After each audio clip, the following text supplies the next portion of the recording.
Здрасти. Добре съм. Днеска консерви домати правим. Димана е тук.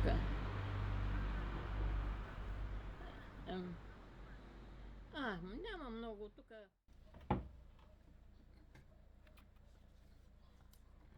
Нали виждаш какво правят? Дробя тук в беля.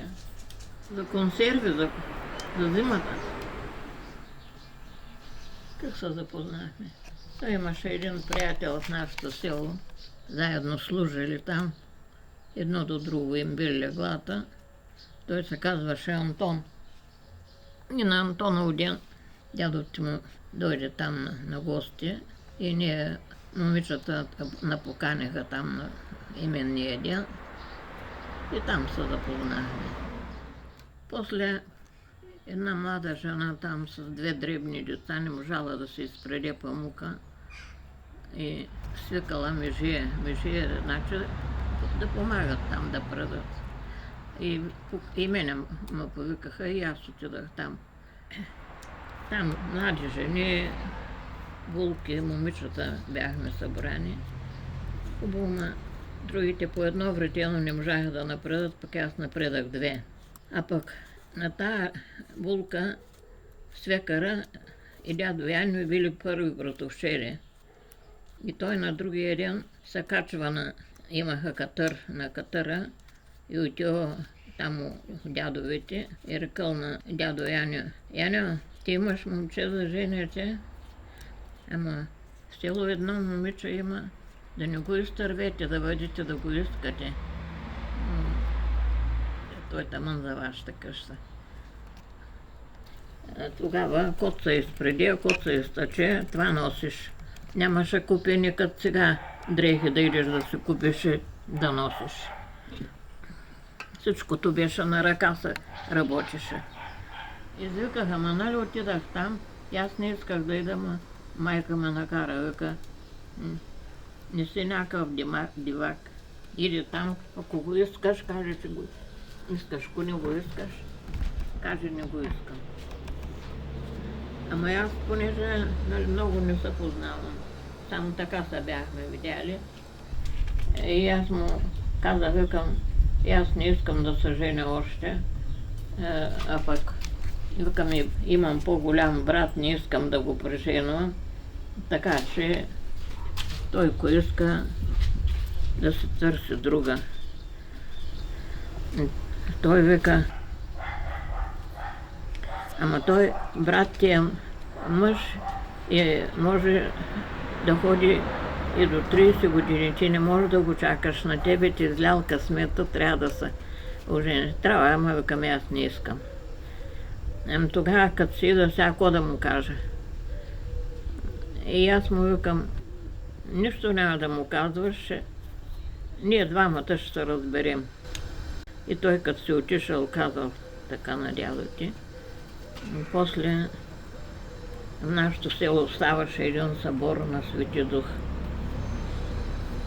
И дядо ти ме намери там и вика: казвай сега. Казала си на брат ми, че се разберем. Какво има да се разбираме? И аз тогава му казах, викам: брат ми, докато не се ожени, аз не искам да се водявам, да се женя. Той вика: брат ти до кога ще ходи? И аз му казах, викам, той има едно момиче, дето ходи за нея и там. Кога ще се ожени, кога ще годи, не знам. И той тогава вика: що ме така, ще изчакам. И после почна да ми праща писма. Той тогава нямаше телефони. И аз като му отговорих, той пък почна някой ден по 3 писма получаваха на ден. И викам: той сериозно му иска това момче. И тогава и аз почнах да мисля за него. Какво правим сега, бабо? Ще ги пълня, баба.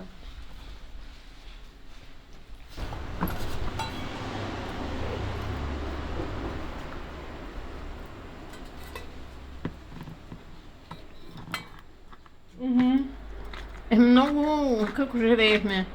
Него го нямаше. Той ме остави при майка си, при татко си там. Пък той се отиде на работа в Мажаро. И аз цяла година там бях. На месеца един път се идваше. Сега коса няма да изтраят това. Ще му се разсърдят. Защото той като ме искаше, обещаваше да ме вземе при него в Мажарово там. Обаче каза, не му давали квартира. И това е, останах там при тяхните. Сетна на другата година пък дойдах тук. И аз, той пак си работеше в Мажарово. И аз при сестра си живях тук една година. После като забременях с майка ти, викам му, аз не мога тук сама да седя само. Трябва да напуснеш, като там не ти дават квартира. И той напусна, оттам дойде. Тук и така.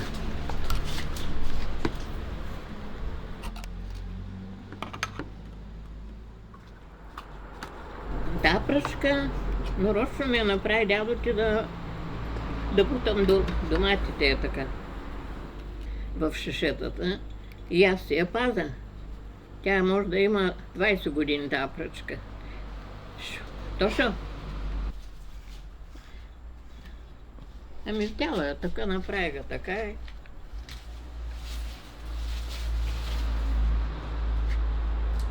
И аз я паза и кутийката, и фунийката, и затворачката, и в тази кутия, горе там на рафта ги слагам. И това е.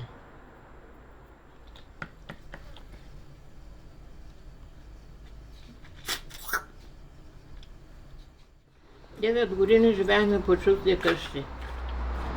Тая къща с какви мизерии го правихме. Гледахме да има за децата, за майка ти, за лелите, па ние с дядо ти. Кот намерим това. Косичката ти хубава. Тя беше много хубава. И баба беше хубава, и косата, на всичко отиде. Няма. Виж там, с дядо ти дет сме снимани годиници там на тази снимка. Виж каква коса имах. И дядо ти и той имаше, ма лукапа му сетне негова.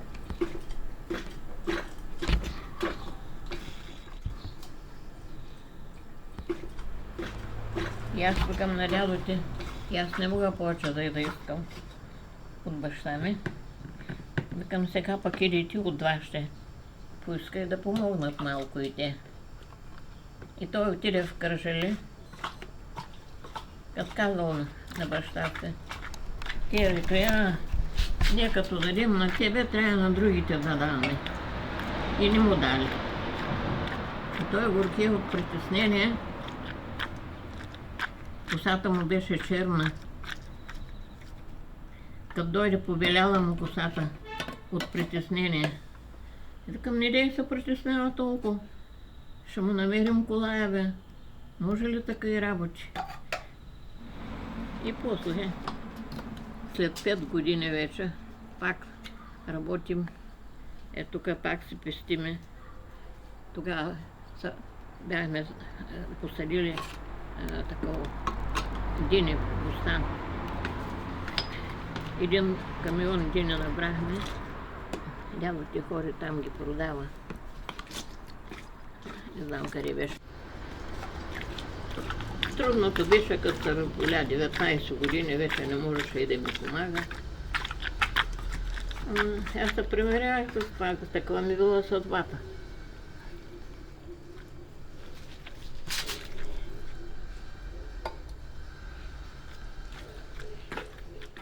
Ами аз ти казвам, че ако нямахме такъви проблеми, не вярвам да се скарахме никой път. Ние пак не се карахме, ама все пак някой път имахме недоразумение.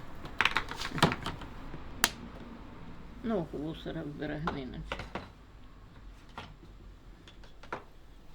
Колко години живяхте заедно? 64. Тайната е компромиси. И той повече жената ги прави. Ние не гледахме кой повече работа свършил. Да се разбирате, единия ще отстъпи и другия ще отстъпи някой път. То не може. Без компромиса не става.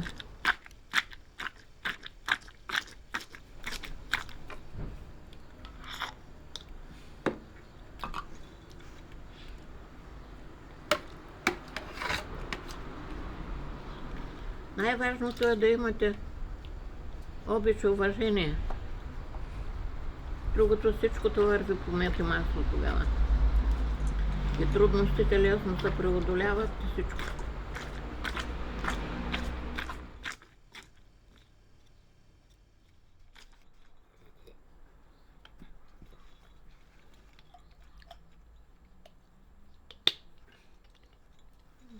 Да е добричък, да не е някакъв такъв агресивен, нервен. Какво да му гледам?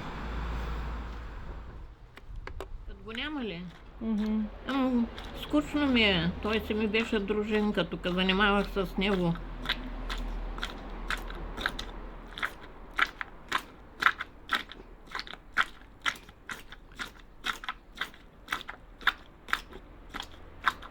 Ема така, пагаш капачката, ето.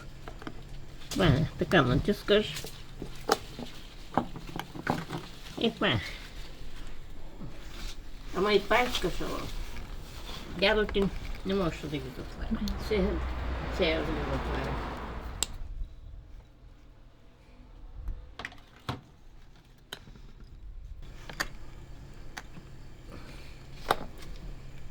Айде, готово. Има от тези лимонадни чешета, там 5 часа още. И да ги изкарай. Няма да стигнат те. На мене за самичко ми е много едно вирено, като отворя.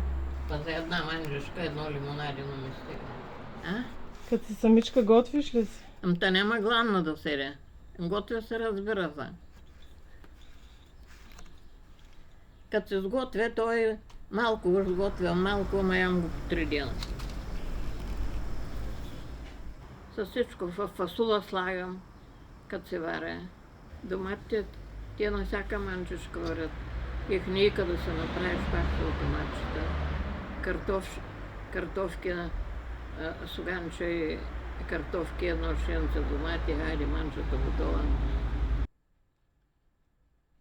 24 са в касетката. И тук има 8, 32. Сега какво ще правим? Сега ще ги сложим да ги варим. Как да стана сега пак? Я ще стана, ама.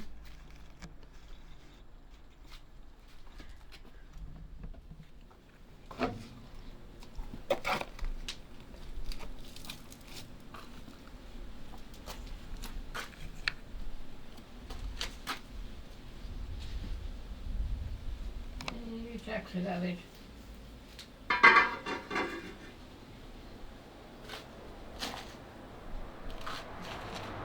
Ще чакаме да поври 15-20 минути и тогава. Тогава ще може и да ги извадя. Аз ги вадих друг път, ама не знам.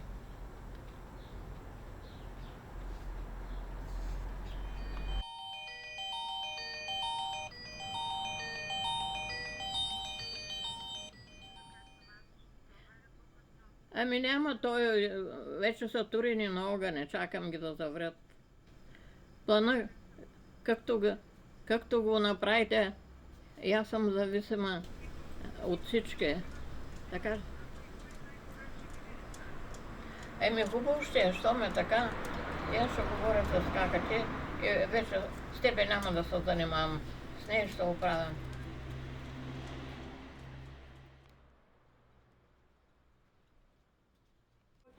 Мислех да не го затруднявам там. Ама много искам да ида. Виж да нямам за ядене зимата, да се отвори едно шенце, малко прав да надробе. Вътре салатка, е, малко сиренце и пак ще прекарам. Като има готово, лесно е. Мъчното е докато се приготви. И го е там отгоре върху касетката до масата, да не усъборим тук, че цинка бързо се отчупна, шли го и той отива. Виж, баба, много часове, ама нали ти казвам, по 300 шишета съм правила. 40 шишета фащат от това големия казан. Вирени, не така и манинки. Вирени, 40 шишета. Но той само доматил бяха. По 100 килограма чушки печах. Лютеница. По 40 килограма лютеница пипер съм правила. Краставички. Троши. Мариновани чушки. Цяло лято.